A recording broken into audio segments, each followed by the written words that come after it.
Hello বন্ধুরা, welcome back to my channel. পেয়ে গেছেন, আশা করি সকলেই ভালো আছে। আমি খুব ভালো আছি। তো আজকে দেখতে পাচ্ছ আমার হাতে একটা হাঁস আছে। তো এই হাঁস দিয়ে আজকে একটা নতুন রেসিপি করব। তো একদম স্কিপ না করে পুরোপুরি ভিডিওটি দেখার অনুরোধ রইল।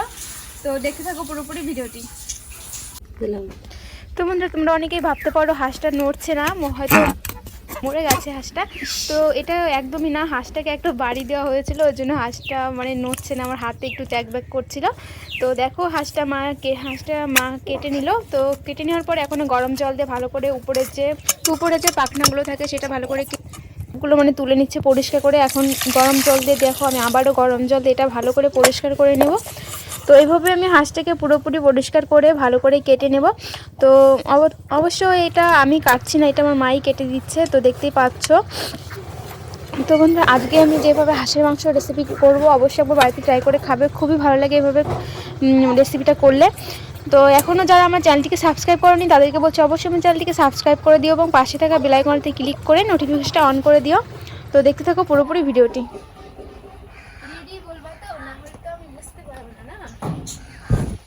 তো বন্ধুরা দেখো, আমার মাংস একদম পুরোপুরি কাটা কমপ্লিট। তো এখানে প্রায় 1 কিলোর মতো মাংস হয়েছে। তো এখন এই মাংস রান্না করা হবে। তো দেখতে থাকো পুরোপুরি ভিডিওটি। তো দেখতেই পাচ্ছ পুরোপুরি মাংস একদম কেটে নিয়ে চলে এসেছে, আর প্রায় 1 কিলোর মতো হয়েছে এখানে। তো বন্ধুরা, আমরা এখন মাংস রেসিপি করব। তো ওই মাংসের জন্য এখন মশলা করে নেব। আর এখানে মা পেঁয়াজ রসুন এটা কেটে নিচ্ছে, আর এখন আমি মশলাটা করে নেব। তো দেখতে থাকো পুরোপুরি ভিডিওটি।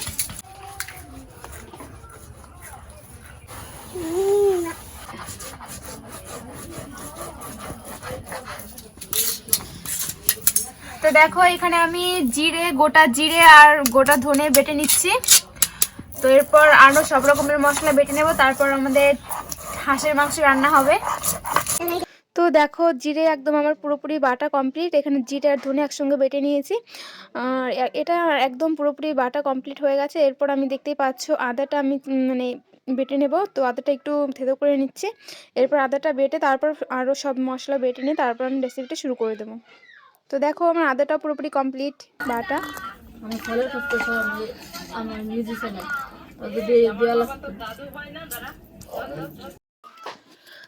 তো বন্ধুরা দেখো আমার সব রকম মশলা বাটা হয়ে গেছে। তো এরপর এখানে দেখো আমি কি কি বেটে নিয়েছি। এখানে আছে আদা রসুন বাটা, শুকনো লঙ্কা বাটা, আদা বাটা, গোটা জিরে ধনে আর কাঁচা লঙ্কা বাটা, এখানে 3-4 কোয়া রসুন আর পেঁয়াজ কুচি। তো দেখতে পাচ্ছ সব রকমের মশলা বেটে নিয়েছি। আর এখানে দেখো হাঁসের মাংসটা কেটে নিয়েছি পুরোপুরি। তো এরপর এখানে আছে কাঁচা গরম মশলা বাটা, গোটা জিরে, 3টে শুকনো লঙ্কা, 2টো তেজপাতা, আর সাইডে ছিল টমেটো কুচি আর আলু। তো এটাই আমার উপকরণ। তো এখন আমি রেসিপিটি শুরু করে দেব। তো আমি এখানে মাংস নিয়ে নিয়েছি। এরপর আমি মশলা দিয়ে ভালো করে মাংসগুলো মেখে নেব। তো দেখো সবার প্রথমে আমি এখানে শুকনো লঙ্কা বাটা নিয়ে নিয়েছি, এরপর গোটা জিরে গোটা ধনে নিয়ে নিচ্ছি, এরপর নিয়ে নিচ্ছি আদা বাটা, এরপর নিয়ে নিচ্ছি রসুন বাটা, এরপর নিয়ে নিচ্ছি শুকনো লঙ্কা বাটা। তো এখানে যে 4 কোয়া রসুন ছিল এই রসুনটাও আমি এই মাংসের মধ্যে দিয়ে দিলাম। তো এরপর আমি এখানে সামান্য একটু মানে অল্প পরিমাণে একটু পেঁয়াজ কুচি দিয়ে দিচ্ছি। তো এরপর আমি এখানে পরিমাণ মতো নুন, পরিমাণ মতো হলুদ গুঁড়ো দিয়ে দেব। তো এটা কিন্তু বন্ধুরা মেখে আমি 10 মিনিটের মতো ঢেকে রেখে দেব। তো দেখতে পাচ্ছ আমি পরিমাণ মতো নুন আর হলুদটা দিয়ে দিয়েছি। এরপর আমি পরিমাণ মতো সরষের তেলটা দিয়ে দেবো। আর হাঁসের মাংসতে কিন্তু একটু তেলটা বেশি লাগে, কারণ হাঁসের মাংস থেকে একটু তেলটা কমই ছাড়ে, ওই জন্য একটু তেলটা একটু বেশি করে দিতে হবে। তো দেখো আমার সব মশলা দেওয়া হয়ে গেছে। এরপর আমি ভালো করে মেখে নিচ্ছি। তো আমার মাখানো একদম পুরোপুরি কমপ্লিট। তো এখন আমি ঢেকে রেখে দিচ্ছি 10 মিনিটের জন্য। তো এখন আমি উনুনটা ধরিয়ে নেব। তো বন্ধুরা আমার পুরোপুরি সব কিছু কমপ্লিট। তো এখন আমি উনুনটা ধরিয়ে নেব। তো রান্নাটা একদম এখন শুরু করে দেবো। তো দেখতে থাকো। তো আমার কড়াইটা একদম গরম হয়ে গেছে। তো এখন আমি পরিমাণ মতো এখানে তেল দিয়ে দিচ্ছি। তো সবার প্রথমে আমি এখানে এখন আলুটা ভেজে নেব।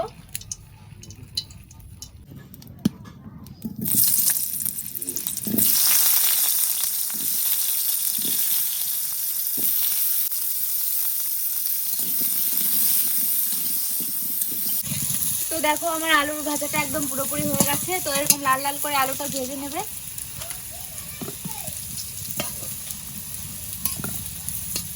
তো দেখো এখানে আমি এখন পরিমাণ মতো তেলটা দিয়ে দিচ্ছি, গোটা জিরে, 3টে শুকনো লঙ্কা, 2টো তেজপাতা চিড়ে দিয়েছি।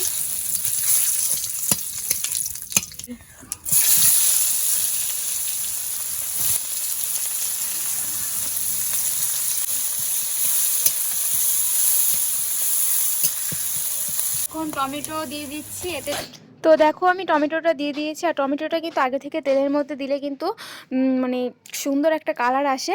তো এরপর আমি পরিমাণ মতো একটু নুন, সামান্য পরিমাণ একটু হলুদ গুঁড়ো দিয়ে দিচ্ছি, এতে কালারটা সুন্দর আসবে। তো দেখতেই পাচ্ছ এরপর আমি ভালো করে একটু পেঁয়াজ আর টমেটোটা সুন্দর করে ভেজে নেব।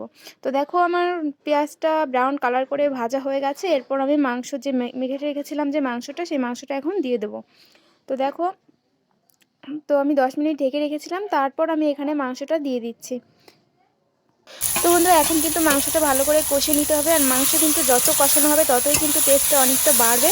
তো দেখতে থাকো, এভাবে মাংসটা আমি ভালো করে কষিয়ে নিচ্ছি।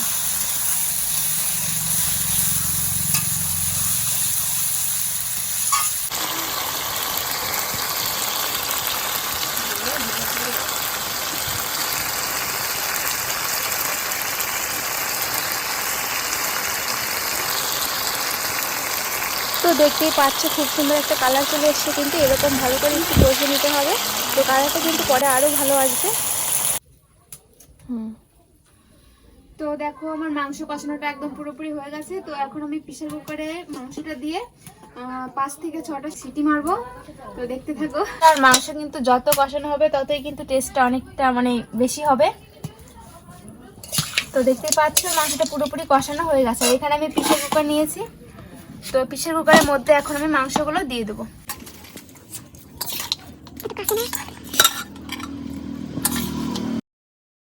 তো দেখো এরপর আমি সব মাংস এই প্রেসার কুকারের মধ্যে দিয়ে দিচ্ছি। তো এইভাবে প্রেসার কুকারে মাংস কিন্তু মাংস রান্না করে খেয়ে দেখবে একবার, দারুণ লাগে খেতে। আর মাংসটাও কিন্তু হাঁসের মাংস তো একটু মানে শক্ত টাইপের থাকে, ওর জন্য কিন্তু প্রেসার কুকারে সিটি দিয়ে রান্নাটা করলে কিন্তু মাংসটা অনেকটা নরম হয়, আর খেতেও কিন্তু দারুণ লাগে। তো দেখো আমি সব মাংস দিয়ে দিয়েছি, এরপর যে ভেজে রেখেছিলাম আলুটা দিয়ে দিচ্ছি। তো আলুটা দিয়ে এরপর কিন্তু আমি এখানে জল দেব। তো এখানে কিন্তু একদম ঠান্ডা জল ইউজ করা যাবে না, এখানে পুরোপুরি গরম জল ইউজ করতে হবে। তো এখানে এরপর আমি গরম জলটা দিয়ে দেব, আর 6 থেকে 7টা সিটি মেরে নেব। এতে কিন্তু বেশি করে সিটি মারলে কিন্তু মাংসটা খুব সুন্দর হবে, নরম হবে, খেতেও কিন্তু দারুণ লাগবে। তো দেখো আমি প্রেসার কুকারে মুখটা আটকে নিচ্ছি, এরপর আমি গ্যাসে দিয়ে দেব।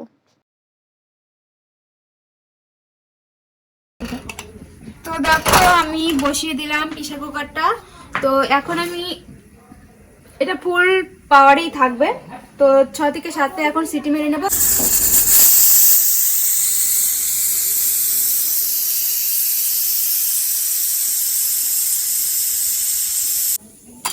তো দেখো পুরোপুরি সিটি মারা আমরা একদম কমপ্লিট। আর ভিতরে যে এখন যে হাওয়াটা বের করে নিলাম, এটা কিন্তু তোমরা বের না করলে ভালো হয়। তো আমি একটু বের করে নিয়ে হাওয়াটা মানে ছাড়িয়ে নিলাম। তো দেখতেই পাচ্ছ মাংসটা কিন্তু খুব সুন্দর ফুটছে, আর কালারটা কিন্তু সত্যি দারুণ এসছে।